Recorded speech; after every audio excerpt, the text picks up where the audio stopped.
Halo semuanya, selamat datang di channel yang tidak layak untuk dihina ini. Sebelum kita mulai, atur posisi santainya, seruput kopinya, dan mari kita berkhayal. Apa maksudnya dengan kematian mereka yang tidak wajar? Tanya Lin Tian. Apakah kalian tidak aneh dengan bagaimana cara kematian Pangeran Mahkota, para pangeran, dan putri yang lainnya pada saat itu? Tanya Jenderal Dongsas melihat ke arah Dewa Angin, serta jenderal-jenderal yang hidup di masa Kaisar Langit itu. Jenderal Dong menjelaskan kalau kematian mereka tidak wajar, karena saat dia melihat mayat dari permaisuri, selir, serta anak-anak Kaisar Langit, wajah mereka semua telah hancur. Bahkan selama penyelidikan yang dilakukan dengan 3 jenderal lainnya, mereka tidak menemukan ada jejak pukulan atau pertempuran di tubuh mereka. Mereka jelas-jelas telah mati dengan hanya 1 pukulan di wajah mereka pada saat itu. Tapi kenapa orang-orang misterius itu hanya menghancurkan wajah mereka untuk membunuh? Dan kenapa juga mereka meninggalkan mayat keluarga Kaisar Langit di sana pada saat itu? Bukankah lebih baik mereka menghancurkan semua bukti daripada meninggalkan bukti yang jelas? Saat itu dia pernah mencoba untuk berbicara dengan orang misterius tersebut, tapi dia hanya mendapatkan jawaban yang membuat wajahnya benar-benar tidak senang saat mendengarnya. Itu bukan urusanmu. Dan di antara kita, itu sudah tidak ada lagi kerja sama. Jadi kenapa juga, aku harus memberitahu orang luar dengan apa yang kami lakukan? Itulah jawaban yang dia dapat dari orang tersebut saat itu. Hanya ini yang dapat aku beritahu. Aku ingatkan kalian untuk berhati-hati dengan orang misterius itu. Dan satu hal lagi, aku curiga kalau Dewa Laut Darah adalah komplotan dari orang itu, ucap Jenderal Dong. Apakah kamu sudah tidak ingin hidup? Tanya Lin Tian. Tidak, hidupku telah berakhir. Apa yang telah aku lakukan saat itu adalah dosa besar dalam hidupku. Mungkin kalian berpikir kalau aku telah melakukan hal yang buruk, tapi sebenarnya aku juga terpaksa melakukan itu semua, karena orang itu benar-benar tidak lagi pantas untuk disebut Kaisar Langit. Tapi untuk sekarang aku yakin denganmu Kaisar Kehancuran, tidak, Kaisar Langit. Aku berharap kamu tidak seperti dia juga. Dan cepatlah menjadi kuat, karena tidak ada banyak waktu yang tersisa sampai bencana besar terjadi, jawab Jenderal Dong dengan senyum di wajahnya sambil memandang Lin Tian. Pada akhirnya dia menutup matanya, dan mati di bawah tatapan banyak orang di sana. Wajahnya pun tidak terlihat menyesal, bahkan ada senyum lega di wajah Jenderal Dong setelah mengatakan semua hal yang harus dia katakan. Meskipun keluarganya telah hancur, dia juga tidak menyesal. Di dalam hatinya sangat jelas, kalau dia melakukan itu semua untuk alam langit. Bahkan bisa dibilang dia tidak berniat berkhianat saat itu, tapi keadaanlah yang membuat dia melakukannya. Lin Tian masih bingung dengan ucapan Jenderal Dong sebelumnya, itu tentang Kaisar Langit yang tidak pantas disebut sebagai Kaisar Langit. Dan juga, kenapa Jenderal Dong berani berkhianat kepada Kaisar Langit saat itu? Apakah ini sebuah teka-teki? Kenapa semuanya menjadi semakin rumit saja? Ucap Lin Guang yang benar-benar bingung dengan semua ini sekarang. Pada akhirnya Lin Tian meminta semua jenderal dan pasukan lainnya untuk mengadakan pemakaman, untuk seluruh mayat keluarga Dong yang masih utuh maupun tidak. Dan setelah sehari kemudian saat semua siap, Lin Tian sendiri yang melakukan upacara pemakaman untuk Jenderal Dong dan keluarga Dong. Dia membakar seluruh mayat itu secara bersamaan, untuk menghormati kesetiaan mereka kepada alam langit. Meskipun Lin Tian tahu kalau Jenderal Dong telah melakukan hal yang salah, tapi tujuannya masihlah untuk kedamaian alam langit. Apalagi dengan ucapan terakhir dari Jenderal Dong itu, yang masih membekas di hatinya hingga saat ini. Tentu saja yang lain juga mengadakan upacara untuk orang-orang yang gugur di sisi mereka juga, meskipun ada yang tidak mau menerima kenapa Lin Tian mengadakan pemakaman untuk keluarga Dong, tapi mereka tidak menolak permintaan Lin Tian itu. Setelah beberapa hari kemudian, sesuatu terjadi lagi di alam bawah. Cermin reinkarnasi telah muncul tepat di tengah ibu kota alam bawah. Lin Tian dan bayi kecil yakin, kalau itu semua juga perbuatan Bai Wutian. Tapi mereka tidak terkejut, dan hanya memerintahkan pasukan untuk menjaga setiap perbatasan, dan mengizinkan setiap roh untuk menuju cermin reinkarnasi. Lalu di alam bawah, semua roh yang mendengar kalau cermin reinkarnasi telah muncul lagi, ini membuat mereka semua sangat senang dan berbondong-bondong menuju ibu kota alam bawah. Itu karena, banyak roh dari berbagai kalangan masuk ke ibu kota. Lin Tian membuat peraturan untuk mereka yang ingin bereinkarnasi, jadi dia membuat tim untuk mengatur para roh itu untuk masuk dengan tertib, dan menunggu giliran mereka masuk ke cermin reinkarnasi. Setelah sebulan, semua roh yang terjebak lama di alam bawah telah bermunculan di ibu kota, dan tentu saja bentuk mereka tidak lagi seperti sebelum mereka mati. Tapi bentuk mereka hanyalah seperti roh, atau api jiwa berwarna biru tanpa bentuk. Itu sudah jelas, kalau alam bawah sudah mulai memulihkan peraturan lama mereka. Itu terjadi setelah cermin reinkarnasi muncul, dan jembatan takdir kembali seperti semula. Dari 4 jembatan itu berbagai roh yang mati telah mulai bermunculan, yang membuat Lin Tian merasa lega dengan kenormalan alam bawah. Dia belum membuka formasi alam bawah karena masih menunggu beberapa waktu, sebelum dia yakin sepenuhnya kalau alam bawah telah benar-benar kembali dengan sistemnya sendiri. Kakak, apakah kita benar akan ke ujung jembatan takdir itu? Tanya bayi kecil yang sedang berbaring malas di kepala Lin Tian. Iya, aku penasaran dengan maksud dari ayahmu itu. Dan juga, bukankah kamu juga penasaran bagaimana roh-roh mati itu bisa muncul di sini? Jawab Lin Tian sambil bertanya lagi kepadanya. Cih, tua bangka itu adalah orang yang terlalu banyak berbicara. Harusnya kakak tidak terlalu percaya dengan dia. Jawab bayi kecil dengan agak cuek. Jika ada orang yang harus tidak aku percayai sepenuhnya, orang itu adalah kamu. Dasar 4 berandalan. Tidak, 5 berandalan sekarang, ucap Lin Tian dengan kesal.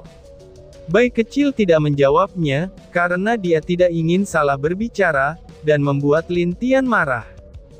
Karena jika Lin Tian marah, maka dia pasti akan dilemparkan ke tangan Mu Suanyin dan ibunya setelah dia kembali ke alam langit. Jangan marah kak, aku hanya bercanda, ucap bayi kecil sambil menghibur Lin Tian. Lin Tian tidak terlalu peduli dengan perkataan bayi kecil, dia hanya berjalan keluar dari ruangan itu untuk melihat keadaan alam bawah sekarang. Tentu saja bayi kecil tidak mengejar Lin Tian, tapi dia malah kabur ke arah lain untuk melakukan sesuatu hal lain lagi. Wush! Mendengus, aku merasakan bau amer yang begitu wangi dari sini, dan amer ini membuatku bersemangat dari amer yang pernah aku temui, ucap bayi kecil yang muncul di sebuah ruang penyimpanan dari keluarga Jenderal Bei. Bayi kecil langsung masuk dengan mudah ke dalam penyimpanan tersebut, dan apa yang dia lihat di dalamnya, ini membuat dia sangat bahagia sampai jingkrak-jingkrakan di sana. Hehehe, inilah yang dinamakan hidup di surga.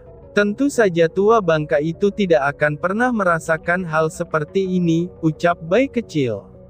Setelah hari itu, mulailah kehebohan besar terjadi untuk pertama kalinya setelah kedamaian di alam bawah. Jenderal tua dari keluarga Bei menjadi panik, saat dia tahu kalau banyak amer serta beberapa daging berkualitas tinggi di ruang penyimpanan keluarganya, itu semua telah menghilang. Kenapa tidak? Amer yang berusia jutaan tahun yang dia bawa ke alam bawah, itu telah menghilang hampir lebih dari setengah penyimpanan. Bukan hanya di keluarga Bei saja, di 2 tempat lainnya juga merasakan nasib yang sama.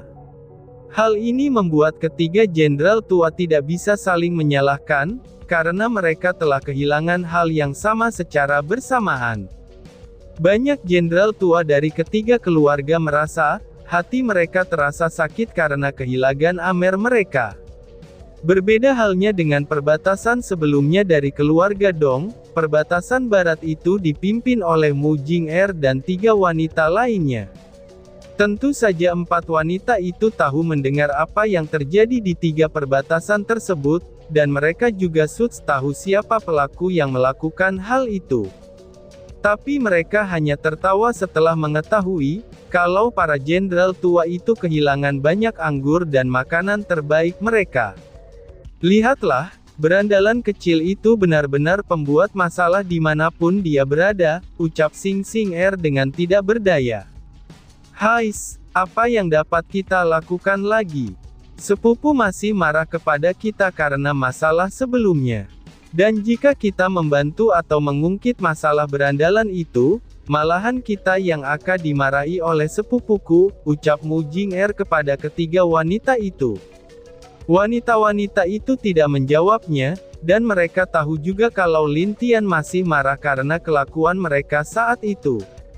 Tentu saja tidak ada yang berani di antara mereka untuk mengadukannya, atau mengatakan siapa pelaku dari pencurian itu keluar, karena itu hanya akan membuat mereka dalam masalah lagi. Di tempat yang agak jauh dari ibu kota alam bawah, terlihat 1 kucing dan 1 pria sedang berbaring di tempat yang masih memiliki tanah yang normal. Keduanya dengan wajah tidak bersalah, dan masing-masing dari mereka memegang 1 botol Amer. Jelas saja kalau itu adalah Amer yang telah hilang dalam beberapa hari ini di ibu kota, dan kedua orang itu adalah Bai Kecil dan Lin Guang. Saudaraku, ini benar-benar hari yang indah, ucap Lin Guang. Hahaha, tentu saja Ding, ini benar-benar hari yang indah. Dengan Amer dan juga makanan berkualitas tinggi ini, hidup ini terasa sangat indah sekarang, jawab Bai Kecil yang cukup puas dengan hidupnya yang sekarang. Hais, sayangnya tidak ada wanita yang menemani kita, ucap Lin Guang dengan agak kecewa. Hahaha, kamu tenang saja saudaraku, setelah kita kembali ke alam langit, kamu akan aku bawa ke tempat yang luar biasa untuk bersenang-senang. Di sana akan ada Amer, makanan, dan wanita cantik, ucap Bai Kecil sambil mengangkat botol Amernya dengan tubuh kucingnya, dan menghabiskannya dengan sekali tegukan. Kalau begitu, aku akan menunggunya saudaraku, jawab Lin Guang yang juga meminum Amer dari botolnya sendiri. Cerita berpindah. Ayolah, Dewiku, lepaskan si kecil ini, ucap naga kecil yang nasibnya masih terikat bergelantungan di istana. Namun beda halnya dengan Bai Kecil beserta 3 berandalan muda dan 1 berandalan tua, nasib naga kecil ini sangatlah buruk sampai-sampai sejak dia ditangkap oleh Lin Niao, dia tidak dapat lepas dan pergi kemanapun lagi. Tenang saja, jika kamu bersikap baik, maka aku akan melepaskanmu, ucap Lin Niao yang terlihat duduk manis tidak jauh dari tempat naga kecil. Mendengus, sudah berapa kali kamu mengatakan hal yang sama sejak aku ditangkap? Tapi aku masih saja tetap tergantung di sini, balat naga kecil. Naga kecil benar-benar tidak mengerti kenapa wanita ini begitu kejam kepadanya. Padahal sejak Lin Tian pergi, dia tidak pernah membuat masalah. Apalagi, dia hanya tidur di kamar Lin Tian dengan baik. Tapi karena wanita-wanita di sini kesal kepada Mu Chao dan Lin Sang, inilah yang membuat dia menjadi tempat pelampiasan para wanita ini. Padahal baru saja dia selesai memarahi Lin Niao, kemudian saat itu malah dia yang digantung seperti daging yang mau dibakar oleh para wanita. Apalagi mereka dimarahi juga, karena kelakuan yang tidak senonoh dari mereka sendiri saat itu. Ayolah pria tampan, jangan banyak bicara lagi. Tetaplah diam, dan aku akan melepaskanmu setelah beberapa hari lagi. Tapi itu tentu saja jika yang lain setuju, jawab Lin Niao dengan tersenyum. Naga kecil tidak akan percaya kalau para wanita akan setuju melepaskannya, apalagi Ming Bier dan juga 3 saudari iparnya, yang telah membuat dia berjanji untuk tidak mengatakan masalah itu kepada Lin Tian saat Lin Tian kembali. Kamu, belum selesai naga kecil berbicara, tiba-tiba saja dia merasakan ada aura yang akrab yang muncul di dekat istana. Seketika saja wajahnya yang tadi terlihat agak kesal, kini berubah menjadi tenang dan serius. Lin Niao yang melihat wajah serius dan tenang naga kecil juga bingung. Tapi saat dia akan berbicara, naga kecil telah menghilang dari hadapannya.